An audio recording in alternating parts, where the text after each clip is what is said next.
Hi everyone, Householder Monk back here with you. I guess this is video 3 of the series on anxiety. Technical difficulties again.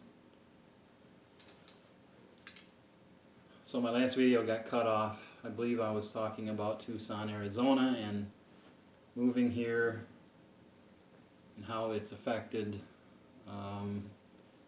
me driving in this terrible traffic. So we will move on to thoughts, ruminating.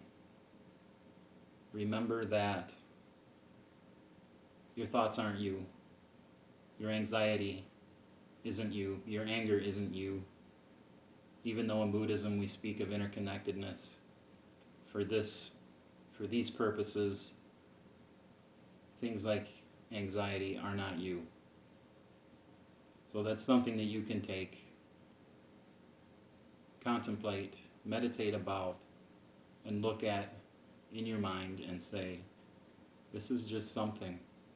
This isn't me. This is something that I can work on and have dissipate. Now we all know it isn't that easy, but we're trying to get to the root of this.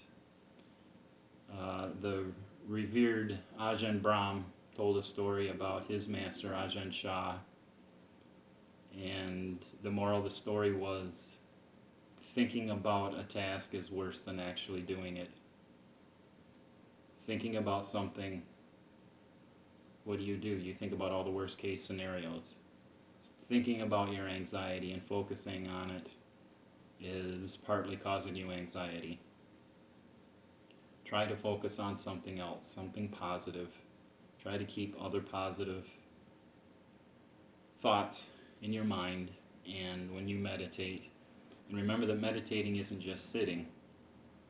Meditating is walking around in your daily life. I have a beautiful yard here. We call it our meditation garden with a nice slate path, and I walk it every morning. But you don't have to have something like that. As you're walking down the steel and concrete corridors of the large city you may live in, you can still walk and meditate. And really all we mean by that is remaining mindful and focusing on something positive, trying not to think about your anxiety, even though you may feel it in here, that fear, what feels like a disorder, phobia. You may feel it in here, that burning ball. Try not to focus on that.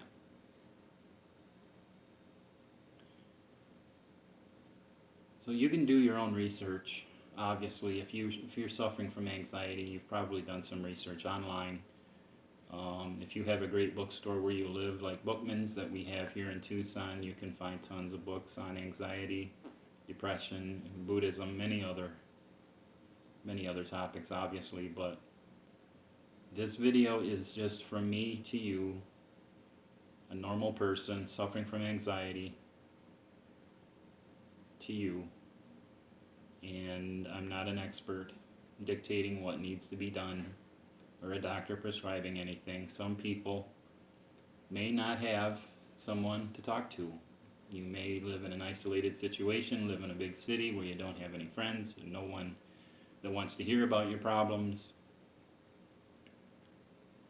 But I'm here to tell you that it's okay and it can be done. And remember that if you're not suffering from anxiety, you may know somebody who is. And maybe some of these tips can help you help them.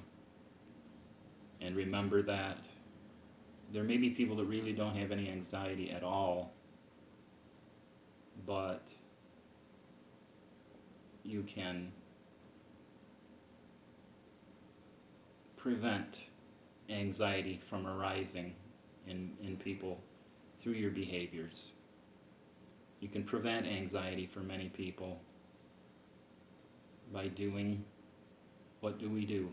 Compassionate mindful living with patience and virtue. There are a couple of other modalities that I failed to mention in the first video. CBD is very popular right now. CBD tends to be helping a lot of people from what I read and understand. I've tried CBD and I really am not getting any effect from it at all when I tried it. I believe anything from the hemp plant is going to be good for you, but it's not helping my anxiety. And also cannabis, THC, very widespread now, very legitimized, legal for medicinal purposes here in Arizona and many other states. I had an opportunity to try the medical marijuana a number of years ago, and it didn't help anxiety. In fact, it caused me some anxiety. But it's obviously not for everybody, but it is something that's probably worth trying once. If you get your hands on the right strain that doesn't cause real intense euphoria, but calms your mind and calms your body. Having something that makes your body feel calm physically really does help the mind calm down. So unfortunately, I think I missed some things that I sat here and said talking into a camera that wasn't working. So we'll call this part 3 for now, and I think Buddha Girl and I will consider continuing this particular topic for a while since it's so important and so widespread. We'll call it Buddhism and Anxiety, and I look forward to making some subsequent videos. Thank you.